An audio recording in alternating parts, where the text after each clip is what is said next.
Hello and welcome back to Let's Play Wrath of the Righteous with me, Bring It On. So let's get out of here. I'm only going to grab the weapons here. I want to maintain a light encumbrance going forward because we are in a time limit, and I keep forgetting that. We can always come back here later and grab this armor if I want to. Also going forward, I have a little bit of meta knowledge because I do have another playthrough that I'm doing. And so if it seems like I know what to expect around the next corner, I kind of do. Granted, the other playthrough is on normal, so the encounters aren't the exact same, so I can't fully prepare for what lies ahead. The other playthroughs also last as Lanti, so it could come to an abrupt halt at any point. And also, I think we're running out of time, so I'm going to change things up. I'm going to go to the Blackwing Library.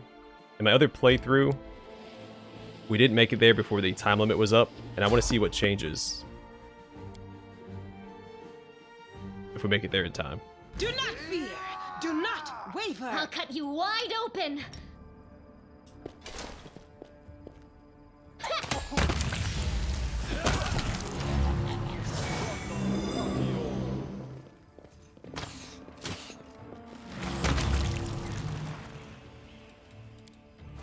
Oh, Bucephalus is in rough shape.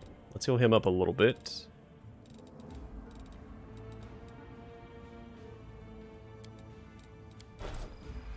Also, the other playthrough, I have not been reading any of the dialogue or text, so all of that will still be new to me.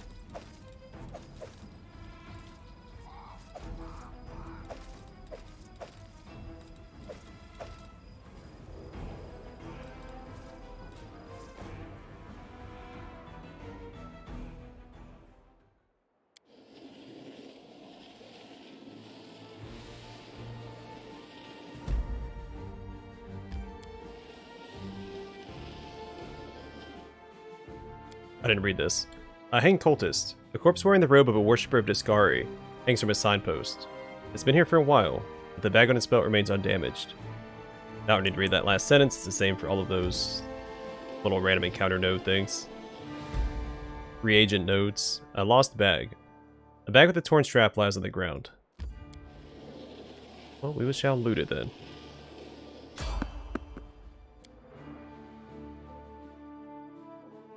Save the last one for me. The light take you! You've crossed the wrong mongrel.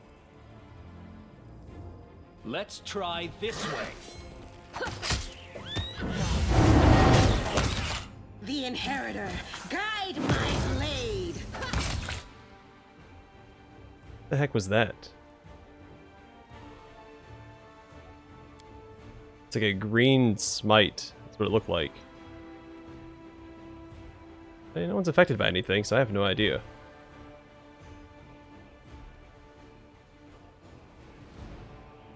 This will hurt. I'll go ahead. I feel like we should be close to leveling up as well. Let me check. Yeah, after the Blackwing Library, we should hit level 5. Alright, to the Blackwing Library. This famous library holds one of the biggest collections of books in the field of demonology. Scholars and monster hunters from all across Mendev, and even other countries, came here both to study the creatures of the Abyss and to figure out how to deal with them.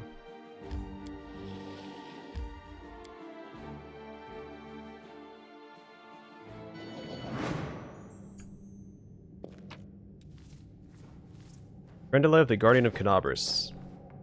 If that teaches us anything.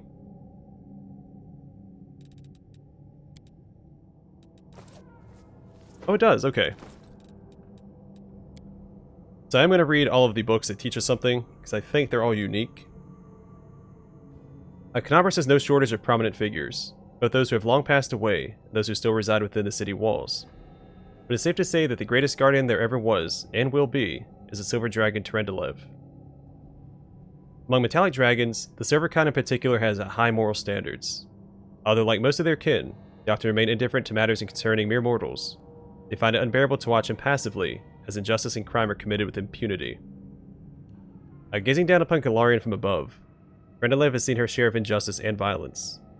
But no tragedy disturbed her peace more than Mendev's war against the World Wound. Drawn into action by a curiosity and her interest in the Crusaders that paid for others' peace with their own blood, Trendelev swooped down from the mountains and walked among the humans, taking on their form. The sword must have felt so odd to her, so different from her own.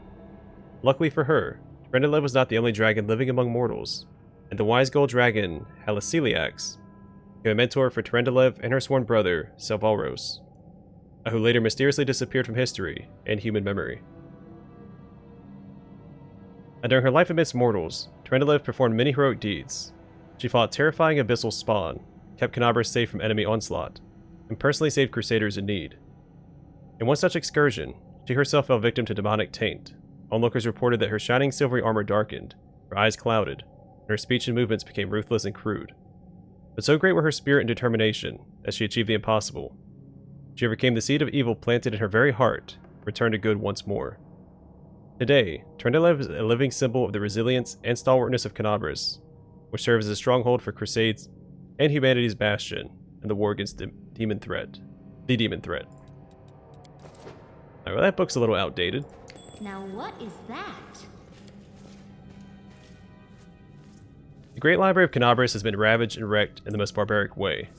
It seems that someone took perverse pleasure in smashing lamps and furniture, tearing pages out of books. The Parisian Horror. Alright, that didn't teach us anything. Padded Armor of Focus. This padded armor grants its wearer +2 bonus on concentration checks. None of my casters can use it.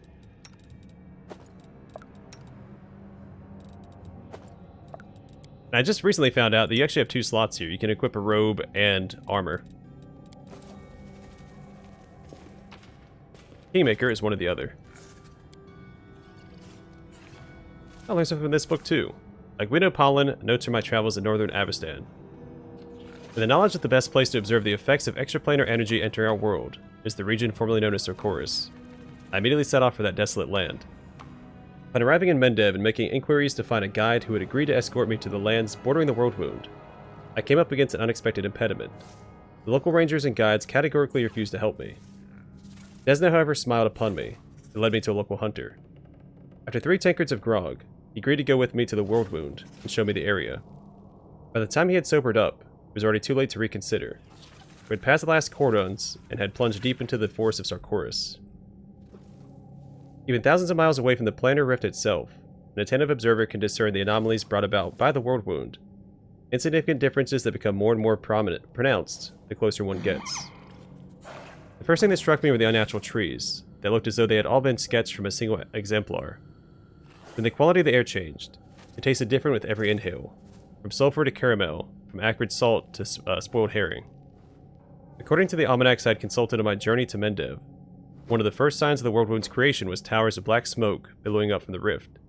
The terrifying sight above the southern steppe and the tales of my guide confirmed that the effusions of ash and poisonous fumes continue to this day, although I did not expect the air there to taste like one was standing between a confectioner's and a crematorium.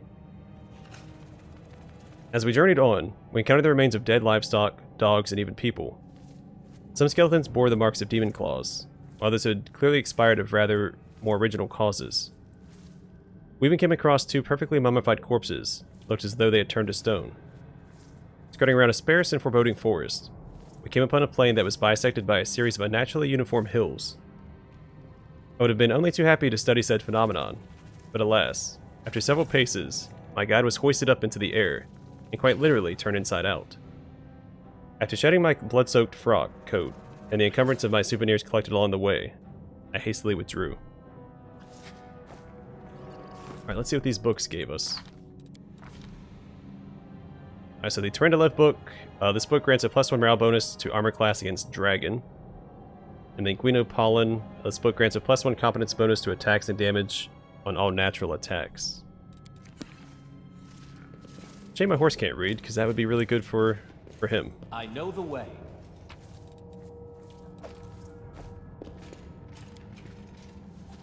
Okay, so this is the difference. A barrel of flammable alchemical substance.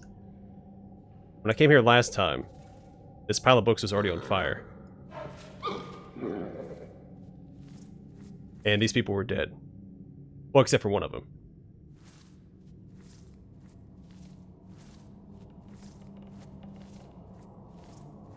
So yeah, I think the tavern defense is the catalyst. And I came here after I did the tavern defense. I think this is bugged. Let me skip the cutscene. Stocky knight with the head of messy black hair stands before you. His armor is spattered with blood. He greets you with a deep, booming voice. Ah, Crusaders? Excellent. I'm Captain Caleb Sazamal, and these are my men.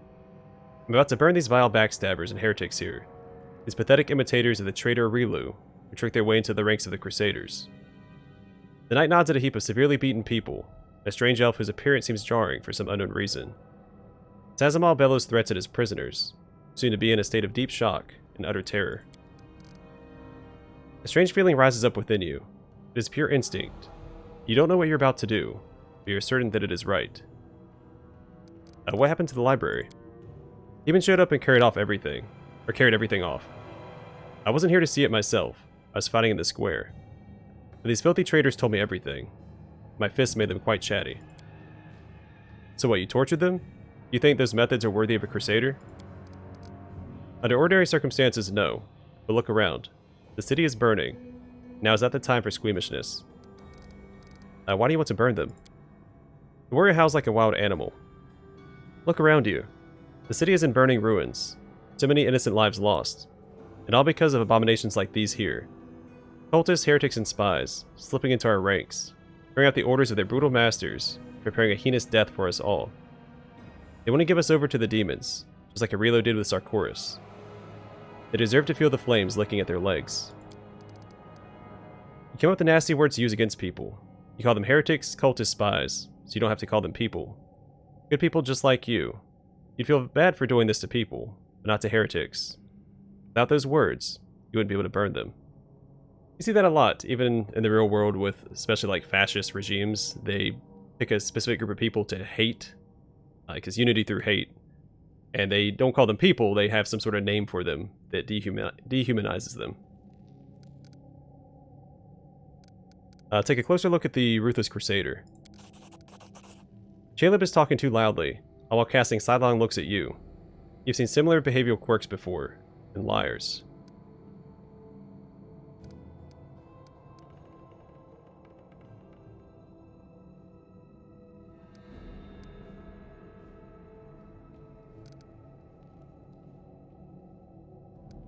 Alright, examine the Crusader's armor and the symbols on it. After carefully studying the Crusader's armor, you can say with certainty they aren't fakes. These men are real Crusaders.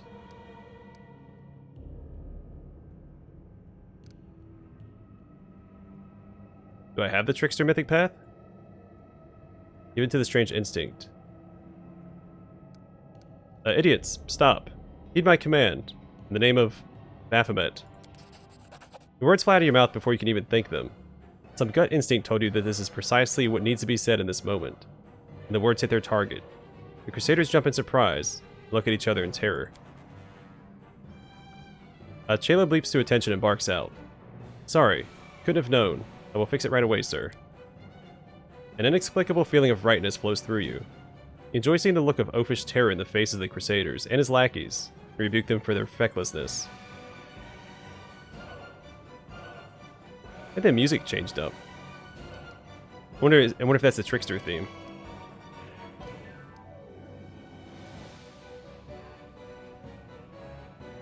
Stop wasting valuable fuel. If you like burning books, go rig the Great Garrison Library. Our enemies might try to sneak in there. Step to it. But there's plenty more where that came from, sir. I'll do everything you've ordered. And just as soon as those Crusaders arrive, they'll be dead meat. I'll go make sure that we get another. No.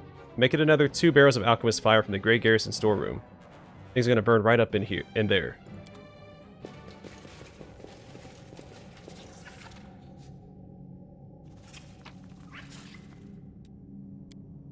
We learned something from this book too. Alright, let's read this.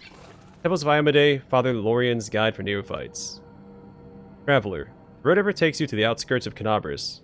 Do not shy away from taking a few more steps and entering the city proper. Apart from the ramparts and the fortifications that stand, unshaken, barring the path of humanity's foes, the noble orders that keep their watch against the forces of evil, Canabras holds a treasure of a different sort. In days of old, in the fire and the upheaval of the Second Crusade, it became the site for the first and most crucial of the wardstones, sacred obelisks that have the power to avert demonic scourge, no matter how accursed it may be. No evil creature can pass betwixt two such stones that now stand along the edge of the world wound, and shelter the peace of all Golarion. Even vile demonic magics are powerless against them. The abyss cannot cross the unseen curtain of the wardstones. Did you arrive at the right time and be virtuous and respectful towards those who guard the wardstone, you shall be granted the great honor of sharing in one of the rituals that support the magical strength of that holiest obelisk. Its artifact and the spells invested in it are most sacred. Every wardstone was raised by the Herald of Iomedae himself, the closest of her servants, one who was selflessly devout to the Inheritor's cause and the Crusader's great mission. And even if he could not reach the wardstone, do honor Iomedae's splendor in one of the Canabras' churches, and pay thus your respects to humankind's protector and the sacrifices made by the Crusaders for the good of our world. Alright, so it does seem like if we didn't get here in time, you can't unlock the Trickster path, because I'm pretty sure that's what we just unlocked by talking to those fake Crusaders. Is that a trap? It might be a trap. And you can't rescue these people, because again, they're already burned alive by the time you get here.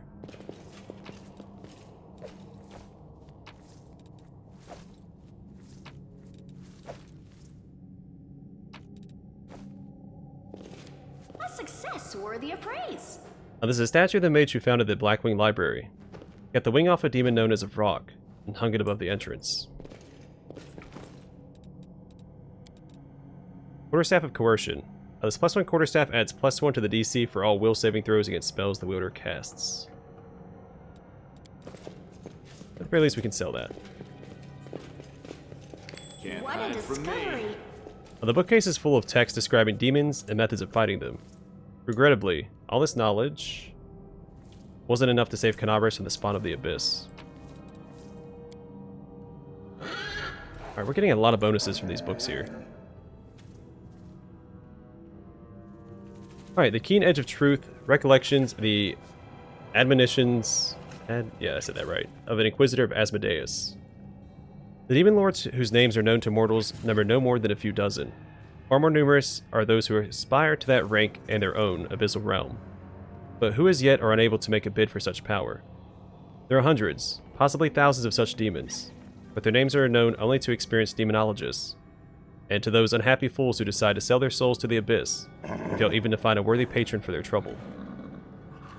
Time and time again, one of these weaker demons will secure resounding victory, scale the heights, or should that be sink to the depths, of the demon hierarchy, already fancying themselves a demon lord, and when they soon make a misstep and die an inglorious death. The fate of such a demon could serve as a lesson to the rest, but if demons possess the capacity to learn from their own or others' mistakes, would they even be demons? No. A stubborn refusal to learn is one of the major flaws that distinguish the bedlam of the abyss from the well-ordered hierarchy of hell. The demoness is Yagna. She is of the sevenfold swarm, serves as an example of such a fall from disgrace.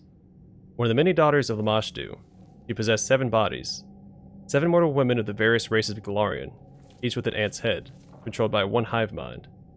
She commanded various insects, swarming crawling creatures with ants her especial preference. The author of these words witnessed the oath of obedience, sworn by cultists of Izyagna with his own eyes. The willless initiate was forced to meditate while sitting atop an anthill. However, human sacrifices being carried out by this fool's brethren around the little town I was serving in at the time were far from amusing. It required no small effort to destroy the cultists, who had been summoning ravenous swarms and spreading madness in the name of their mistress. So what became of her? What fate befell Izyagna? The particulars are unknown, but consensus holds that the mistress of the crawling swarm ran afoul of the master of the flying swarm, the far more powerful demon lord Discari. Only Lamashtu's intercession saved her daughter from death, but not from abasement and the loss of her powers. Consequently, most of her followers forsook the cult of the Mother of Beasts. Today, Izyagna is worshipped by a handful of individuals who possess a stubborn predilection for sitting on anthills. Even to them, she can grant only minor spells. Alright, so what else do we have here? So the Temples of Iomedae gives us a +1 shield bonus to armor class against demons. And the Keen Edge of Truth gives us a +1 competence bonus on saving throws against swarms. So they're all very specific niche bonuses.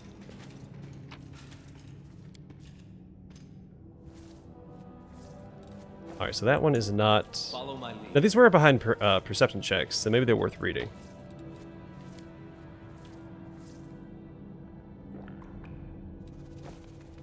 We'll see. I did it. It happens sometimes. Alright, so a monstrously large demonic blade fell upon the library, splitting the ruins in two, leaving an enormous black scar. It's possible that Iskari himself was the one to destroy this building with this terrifying sight, Rift Carver. Alright, let's free these people.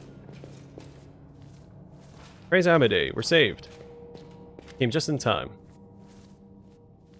A blind elf stands before you. He looks extremely strange. His face wears its years heavily, which is unusual for members of his race. Thinning gray hair, a ragged beard, sightless milky eyes, pale papery skin, covered in age spots, spine curved by the passage of time. This is not how elves typically age. The youth that graces the faces of elves, even on their deathbed, has totally abandoned this decrepit specimen. That is an elf, with a beard. I guess the worst can be found even among the best. A bearded elf. How very intriguing. If you please, I'd like to pluck out a hair of that phenomenon manifesting on your chin. In the interest of science, of course. The old elf holds out his hand in your direction, and the perennial gesture of the blind, greeting you with an unexpectedly strong and calm voice. Hello, I am Storyteller, and I wish to thank my rescuers. And that is you, if I am not mistaken. Who are you? The old elf frowns. I prefer people to call me Storyteller. It very accurately describes the sphere of my occupations and interests. In most of the places I have been, I am known by that name. When I was little, my mother and father used to tell me stories. I have no one to tell me stories now. Sometimes Grandma does in my dreams, but I always forget them in the morning. Can you tell me a story? The corners of the blind elf's mouth slowly creep upward. For you, I may have a story to tell. But perhaps it is you who has a story for me. I want to talk to you about something. The old elf responds with dignity and courtesy, but firmly. And thanks for my rescue. I, of course, will render you a service in turn, whatever it may be. However, at this moment, I wish to be somewhere safer than the present surroundings. My recent adventures have fatigued me greatly. I'd be grateful if you could help me to a safe shelter of some kind. The stubborn set of the elf's mouth tells you that he won't change his mind. We can't not help him. If it was up to me, Grandfather Elf, I'd throw you over my shoulder and carry you out of here.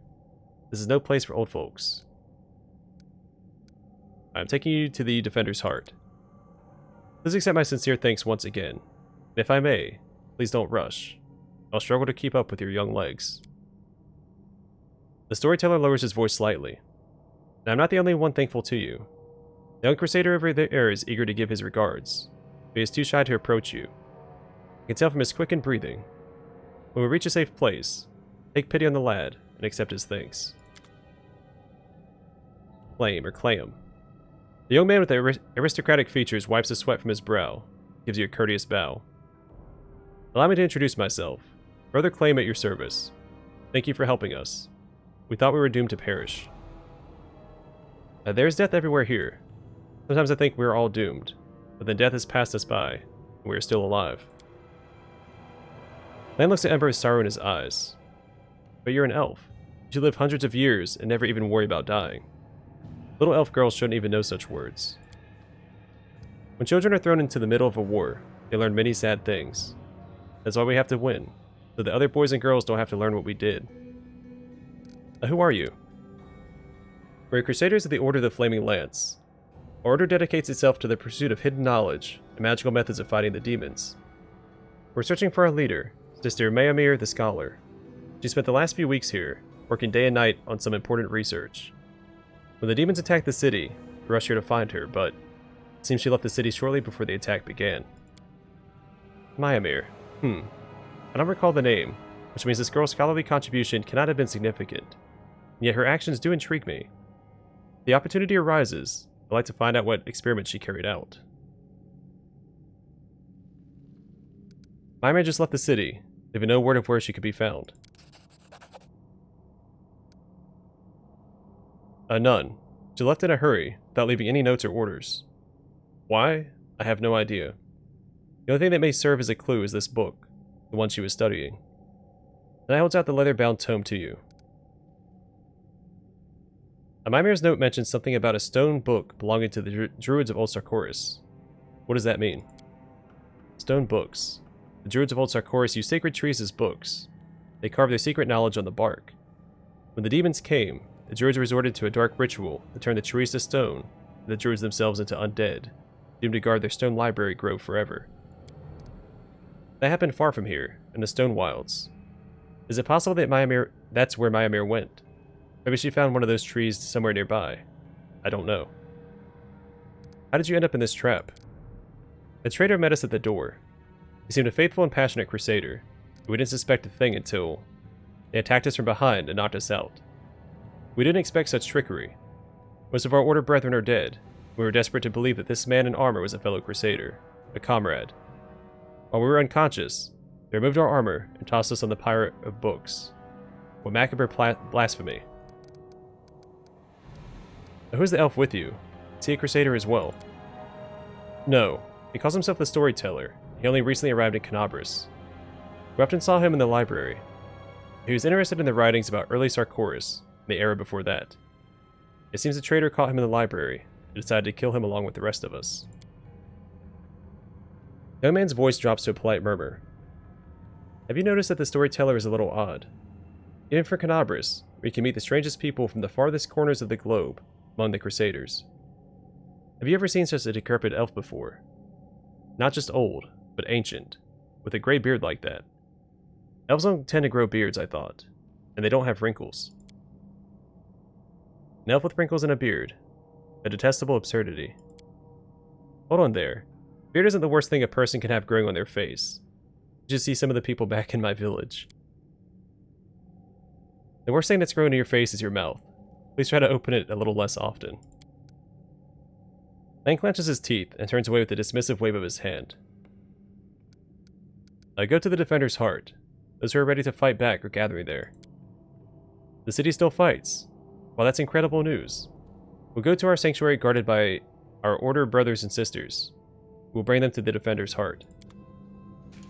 Sweet, more reinforcements. You're really glad I came straight to the library. I didn't get to do any of this in my other playthrough. Well, besides save the Storyteller, because he is relevant to the plot. The old elf frowns as if he's listening closely to something, then decisively turns his face to you. A Don Quixote, is it not? I recognize you from the sound of your footsteps. Well, my horse, but okay. I'm taking you to the Defender's Heart. Already read all that. Yeah, it's gonna take him back there.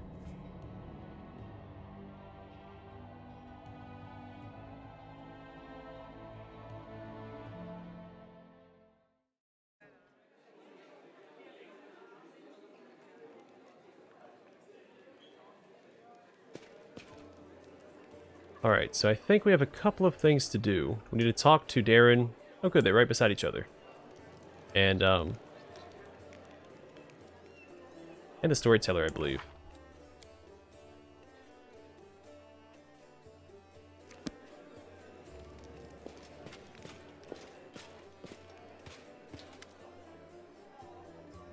I thank you for saving the esteemed citizens of Canabris, even though not all of them deserve to be saved. May Amade forgive my words, jeez. Airbeth casts a meaningful look at Count Arendelle, sitting at a nearby table. I don't really mean that, of course. I just never fail to be astounded by the way that good people seem to perish, while the not-so-good prove to be incredibly, amazingly enduring. Even so, the Count did offer me his aid. It can't be all that bad.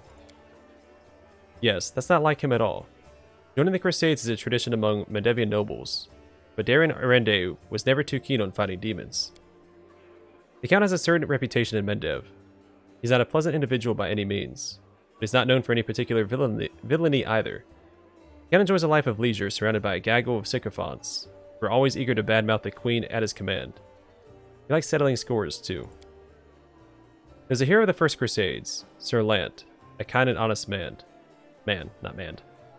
After the end of his glorious career as a soldier, he became a wise mentor to the younger generation. He ran afoul of the Count somehow, perhaps by lecturing him about his idle lifestyle and a lack of purpose. When Sir Lant died, the Count managed to buy a portion of his estate in order for the knight's helmet to be reforged into a chamber pot. And of course, he didn't keep his little joke private. The Queen was particularly affronted by it, because Sir Lant used to be her most loyal comrade in arms. I was there receiving an assignment from Her Majesty, and witnessed the exact moment she found out about the helmet's fate. It's a small thing. I could see the Queen's anguish at the travesty that had been made by her friend's legacy. That's what our Count is like as a person. As for his talent for survival, you know the story of Heaven's Edge. He was the only member of his family to escape with his life when the demons unleashed a magical plague at the Erendé estate. Could you tell me more about the events at Heaven's Edge? I don't know all the details. It happened a while ago, back when I was a mercenary. It had nothing to do with Canabras. All I know that there was a grand feast in honor of Darren's birthday, and all his relatives were invited along with a few other distinguished guests. Everyone died from a mysterious disease someone had unleashed on the estate, including the servants, the guards, and a number of clerics and paladins. But the young Count survived, because of his healing ability, I suppose. Darren does possess an unusually brilliant talent, even if the application of his skills leaves much to be desired. Erebeth scowls. Now why is he trying to provoke the Queen? Who knows? It could be some family matter.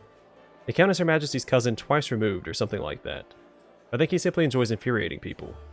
Crusaders and Iomede's servants especially. Now thank you for telling me all this. My pleasure.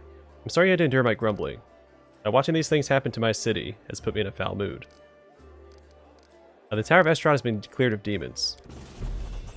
Great. The places where the demons have gathered need to be cleared one by one, and they won't be able to stab us in the back when we take on the Great Garrison. Thank you for your service. That's all I really wanted to do was tell her about the Tower of Estrad, but she wanted to gossip, so. Alright, I'm gonna call it here. Next episode we will speak to the Storyteller and Darren, level up as well, and see if anyone else has anything to say. But for now, thanks for watching. I hope to see you guys in the next one.